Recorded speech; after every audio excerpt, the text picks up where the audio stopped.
Hello everyone, welcome to another episode of Onam Dishes.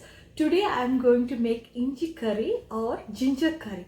For ginger curry we need like 2 big pieces of ginger I chopped into tiny pieces, a tiny small onion chopped, few red chilies, few curry leaves, 2 to 3 green chilies. I'm using coconut oil because coconut oil is very common in Kerala cooking, and this ginger curry is a little different than the usual Kerala curry because I'm adding 3 to 4 dates. So soak the dates in water so that it will be easy to remove the seeds, and I'm also taking one ball size tamarind and I'm soaking that in water. I'll explain it again. So 2 big pieces of ginger chopped, curry leaves, red onion, red chili, green chili, dates, tamarind, little bit of coconut oil, dates and tamarind soaked in water, and a little bit of spices which is mustard seeds, fenugreek seeds and jeera powder.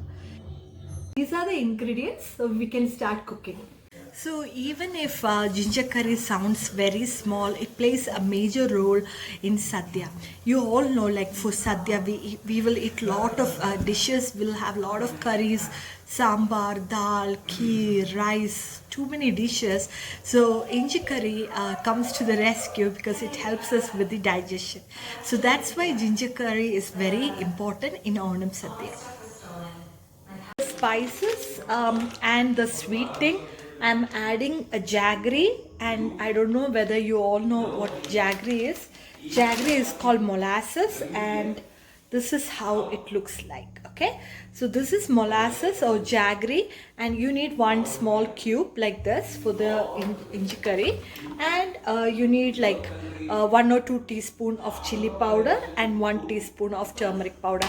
If you can't handle too much spice, 1 teaspoon of chili powder is okay, but usually I add 2 teaspoon of chili powder. And I took this pan.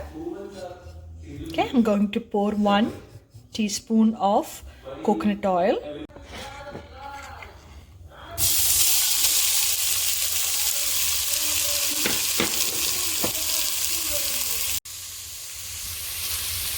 And sauteing this ginger until the ginger gets really brown, not like dark brown, but you can see it gets really crispy. That's when we are done. Okay. You know how I am. I love curry leaves. The curry leaf flavor, added to the ginger, that aroma is so good. That is getting ready. Let's take the tamarind. So I soak the tamarind in the water because then it's easy to get this tamarind pulp, but you can also get the tamarind pulp from the Indian store. Make sure you wash your hand because you're using your hands to mush the dates and the tamarind, and you can also use the same water for making the ginger curry. Do not throw away that water. Use this and the tamarind, and we can just grind it into a paste together. Our ginger is ready. Look at that color. It looks so roasted and it looks ready.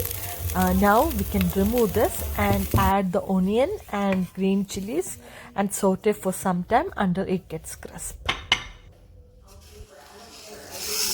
I poured coconut oil in a pan, added the mustard seeds and the other stuff, few curry leaves, red chilies, everything, and I'm slowly adding the dates and tamarind pulp.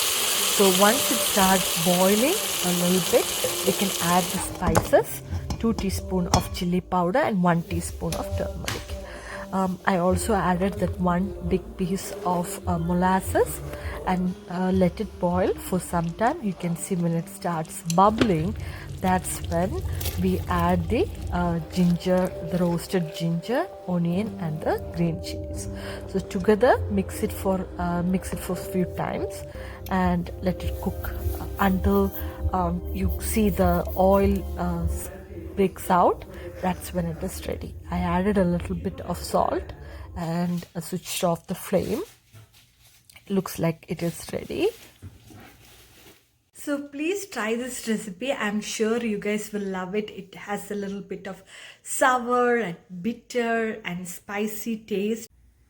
So our yummy ginger curry is ready. Please give it a try. Until next episode. Bye.